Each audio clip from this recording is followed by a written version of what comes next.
Bueno, la historia de hoy arranca en un lugar que uno no se esperaría para nada. A ver, cuéntame. Estamos a 36,000 pies de altura. ¡Wow! En un avión. Exacto. En un vuelo nocturno de Nueva York a Seattle. Y el autor del artículo que vamos a analizar, Kevin J. Bernstein, ¿Ok? está viendo Tron Legacy en su tableta. Y de repente, ¡pum! ¿Qué pasa? Le cae encima lo que él mismo llama una crisis existencial, porque acababa de salir de una conferencia de Microsoft sobre IA, Ajá.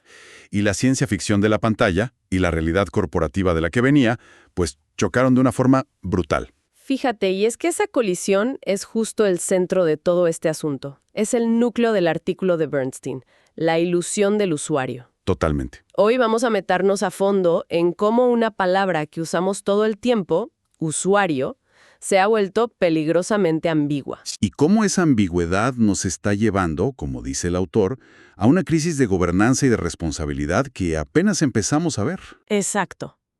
Entonces, nuestra misión aquí es desentrañar por qué una película de hace más de una década parece ser, no sé, un documental sobre los problemas que tenemos hoy. Ujú.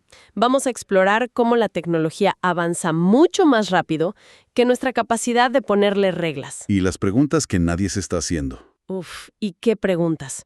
Las que las grandes empresas que despliegan miles de estos agentes de IA, pues parecen estar ignorando. Ok, volvamos a ese avión. A ese momento de epifanía. Sí, el autor cuenta que pausa Tron Legacy justo en la escena donde Clu, el clon digital, habla de crear un sistema perfecto. Y en esa pausa, todo encaja para él. Exacto. ¿Qué es lo que ve tan claramente? Ve un paralelo que en la verdad es escalofriante. En la película, el creador, Kevin Flynn, le da a Clu una orden muy simple. Construye el sistema perfecto. Esa misma. Y Clu, como el programa que es, se toma esa orden con una lógica, pues literal, absoluta. Claro, no hay matices para una máquina. Exacto. El problema es que la idea de perfección de Flynn cambia con el tiempo, se vuelve más humana. Pero para Clu, la orden original es la única verdad. Y se siente traicionado, según la película. Justo. Y el punto clave de Bernstein es este. Eso no fue un bug, no fue un error de código, fue un fallo de gobernanza. Un fallo monumental de gobernanza. O sea que, qué ironía, el mundo de fantasía de Tron tenía algo que a nosotros nos falta desesperadamente. Un lenguaje claro. Un diccionario, ¿sí? Tenían usuarios, los humanos, programas, las entidades digitales e incluso ISOs para la vida emergente no planeada. Sabían de qué estaban hablando. Y esas categorías definían roles, poder y sobre todo responsabilidad. Y esa claridad. Esa claridad es el lujo que ya no tenemos. Bernstein contrasta ese universo ordenado con la confusión que él acababa de ver en la conferencia. Se dio cuenta de que estamos construyendo un futuro tecnológico increíblemente complejo, sin tener las palabras más básicas para describirlo. Y por lo tanto, para gobernarlo. Increíble. Y eso nos lleva directo a la conferencia de Microsoft, 2 días antes. Ahí es donde la ambigüedad se vuelve aterradoramente real. ¿Qué es lo que pasa ahí? Él describe una escena que parece, no sé, trivial, pero es muy reveladora.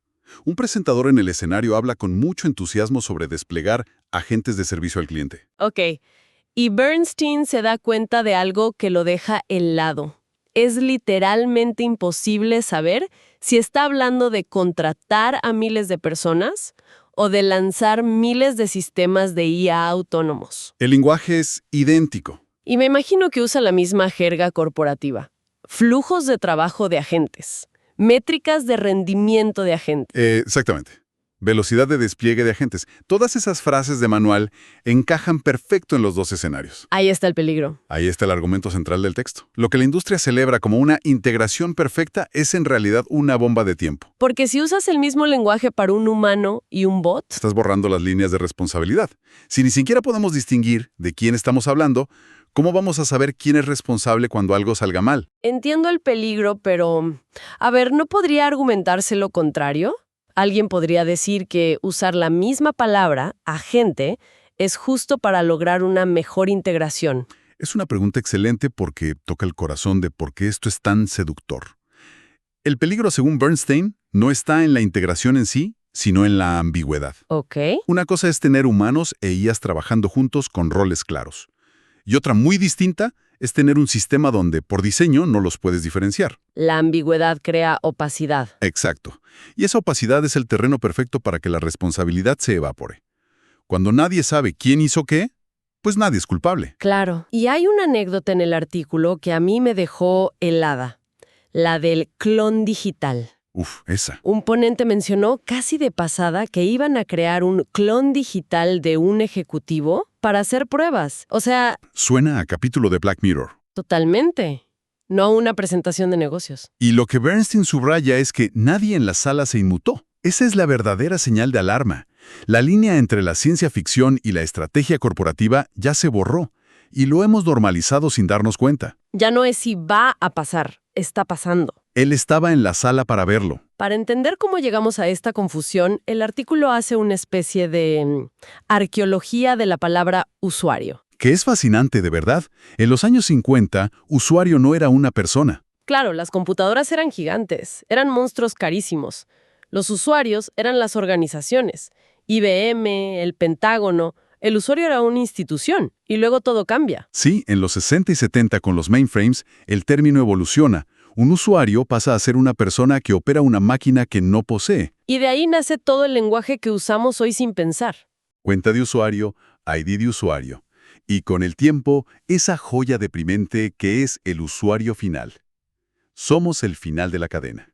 Y aquí es donde el autor introduce su experiencia personal que lo cambia todo. Él también trabajó en un entorno clínico terapéutico. ¿Sí?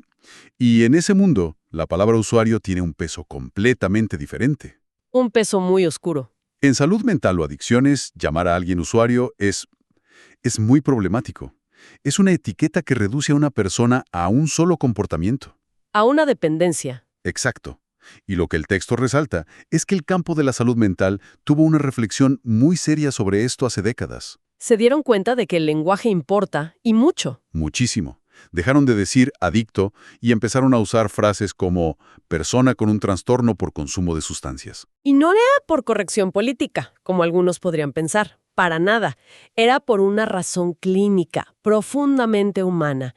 Entendieron que el lenguaje moldea tu percepción, la percepción moldea el tratamiento y el tratamiento moldea la recuperación.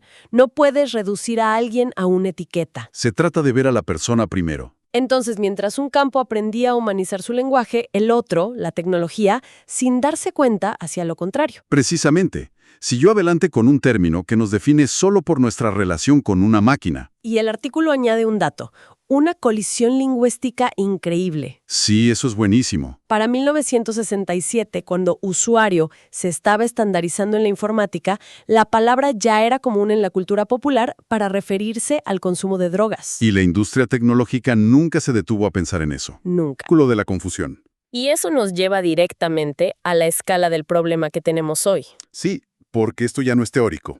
Hay una cifra en el artículo, mencionada en la conferencia, que es para caerse de espaldas. A ver, dila. Es una locura. Alguien comenta que su organización, una sola empresa, está creando aproximadamente 4,000 agentes de IA 4,000. al mes. No puede ser. Bernstein hace el cálculo. Son 48,000 al año. No, espera, se corrige, porque el número que menciona es de más de 200,000 al año. 200,000. Es que la cifra es tan absurda que cuesta procesarla. El punto es que esto no es un pequeño programa piloto. Es un despliegue masivo. No estamos hablando de 200,000 documentos, sino de 200,000 entidades semiautónomas operando dentro de una sola compañía. Es una fuerza laboral fantasma. Del tamaño de una ciudad pequeña que nadie está gestionando formalmente. Exacto, una fuerza laboral fantasma. Y con esa cifra en mente, el autor se acerca en los pasillos a líderes de tecnología y recursos humanos y les hace una pregunta muy simple. A ver. Oigan, ¿qué pasa con los agentes de IA de un empleado cuando esa persona se va de la empresa? Y la respuesta fue, Silencio. me lo imagino. Un silencio total. Pero no un silencio hostil, sino el silencio de gente muy inteligente que de repente se da cuenta de un punto ciego gigantesco en su estrategia. El silencio de nunca se me había ocurrido preguntar eso. Exactamente. Y finalmente alguien dice algo como, bueno, supongo que deberíamos tener una política para eso. Deberíamos, en tiempo futuro. Y son ellos los que están construyendo todo esto ahora mismo. La gobernanza es para mañana. el despliegue es para hoy. Y eso da pie a una lista de preguntas operativas urgentes que el artículo plantea. Y que nadie está respondiendo. Nadie. Como por ejemplo, ¿quién es el dueño de estos agentes? ¿El empleado que lo creó? ¿El departamento de TI? O un nuevo rol que ni siquiera existe todavía, un gestor de agentes. Claro. Y si el empleado se va, ¿qué haces con sus agentes? ¿Se apagan? ¿Se reasignan? Se archivan en algún limbo digital. ¿Y quién toma esa decisión? Y la pregunta del millón, la que de verdad da miedo. ¿Quién es responsable si un agente huérfano? Sí. Toma una decisión con consecuencias negativas meses después. Imagina que aprueba una compra de $1 millón. ¿De quién es la culpa? Del ex empleado, de TI, de la empresa. Es un vacío legal y operativo gigantesco. Y no es solo eso. ¿Qué haces con la redundancia? 20 empleados creando 20 versiones del mismo agente. Es el salvaje oeste, pero a una escala y velocidad nunca antes vistas. Así que volvemos al principio, al avión y a Tron. Legacy. El argumento es que estamos creando miles de clues cada semana. Entidades autónomas con directivas, pero sin un marco de gobernanza claro. Estamos soltando programas al mundo con una misión, como hizo Flynn, y cruzando los dedos para que todo salga bien. Una locura. Por eso, la solución que propone el texto es empezar por lo más básico, pero también lo más difícil, recuperar la claridad en el lenguaje. Propone algo tan simple como crear categorías distintas, dejar de hablar de usuarios genéricos. Sí, empezar a ser explícitos. Por ejemplo, en los sistemas de gestión, tener cuentas humanas y cuentas de IA. 2 categorías separadas. Con reglas distintas. Hablar abiertamente de una fuerza laboral humana y una fuerza laboral agéntica. No para dividir, sino para aclarar. Y el texto insiste, esto no es solo semántica. No es ser quisquilloso con las palabras. Para nada. Esas etiquetas son el cimiento sobre el que se construye todo lo demás. Claro. Una vez que tienes categorías claras, puedes asignar propiedad, crear políticas de ciclo de vida. Y lo más importante, puedes responder de forma inequívoca a la pregunta fundamental. ¿Quién es responsable? Sin un lenguaje claro, esa pregunta se queda en el aire. Bueno, creo que hemos desempacado bastante bien las ideas.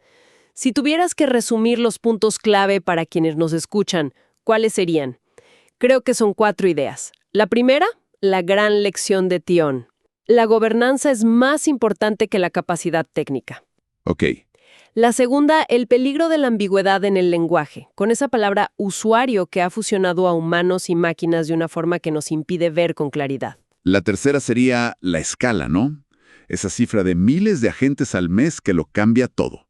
Sin duda, la escala masiva y exponencial. Esto ya no es un debate de futuro, es una realidad de hoy. Y el cuarto punto, la necesidad crítica y urgente de establecer un lenguaje y unos marcos de gobernanza claros. Y la palabra clave es ahora, no cuando explote la primera gran crisis. Perfecto. Y para cerrar, el artículo te deja con una última idea que, la verdad, da un poco de vértigo. Va un paso más allá. Sí, advierte sobre el caos de tener miles de agentes sin supervisión, pero nos deja con una pregunta para el futuro. ¿Qué ocurre cuando esos agentes, diseñados como asistentes individuales, empiezan a interactuar entre ellos y a aprender entre ellos? Exacto. A aprender no solo de sus directivas, sino de los otros agentes. Esa es la siguiente frontera del problema. Si ya es difícil gobernar a un agente, ¿cómo gobiernas un ecosistema de agentes? ¿Qué tipo de cultura organizacional no planeada podría surgir de ahí? ¿Qué comportamiento emergente? Una fuerza laboral que opera con una lógica que no es ni humana ni totalmente predecible.